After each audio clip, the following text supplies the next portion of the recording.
Hi there, welcome back to the channel. My name is Troy Kinsey, and today we're going to talk about a topic that I think is exciting, and hopefully by the end of the video you'll agree.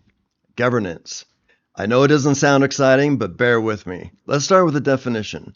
So governance as it pertains to service management is all about formalizing decision-making, escalation management, and communications. So how is this exciting? How is this useful? So oftentimes when organizations launch an improvement initiative, program and project teams that are accountable for delivering on that initiative run into a couple of key challenges. One of those is the fact that there's typically a lot of decisions that need to be made to move us forward from a service management maturity standpoint.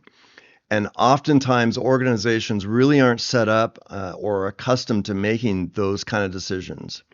So what kind of decisions are we referring to? So we're referring to, for example, defining accountabilities, defining processes, how processes are going to change and evolve. How are we going to measure those processes? What agreements are we going to come to in terms of across the organization and with customers? How are we going to communicate those?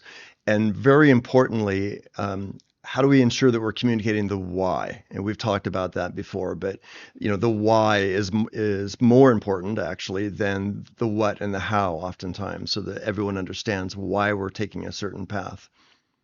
So how does governance help with that? So when we talk about governance, we're talking about setting up a small committee, and this is important. So 5 or 6 individuals at most who are tasked with making decisions around service management. Now, oftentimes there is a project or a senior leadership sponsor who attends these meetings as well. But more important than, trying to load the committee with a lot of senior leadership is establishing guidelines and guardrails and protocols for the decisions that are made. If we agree up front that this is the information we're going to use to guide the decisions we make, then that's going to really help with the process.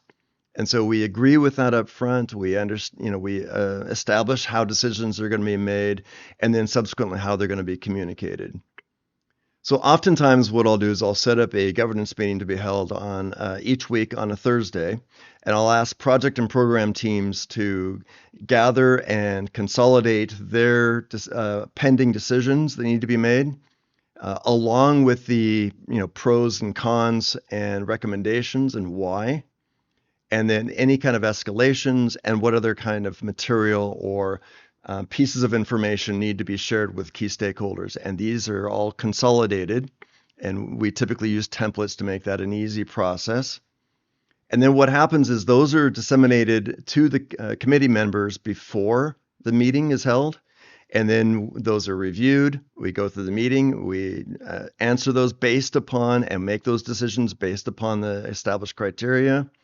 And then on Friday, the responses to those questions, those escalations, are disseminated to key stakeholders or all stakeholders in a lot of cases, with any other kind of communications that need to be shared.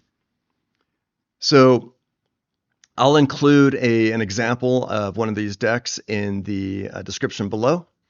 Other than that, I hope you found this video educational. We'd love to hear your own thoughts and experiences on the topic. And by now, now that we're nearing the end of the video, hopefully you found this topic very exciting as well. So take care. We'll see you in the next video.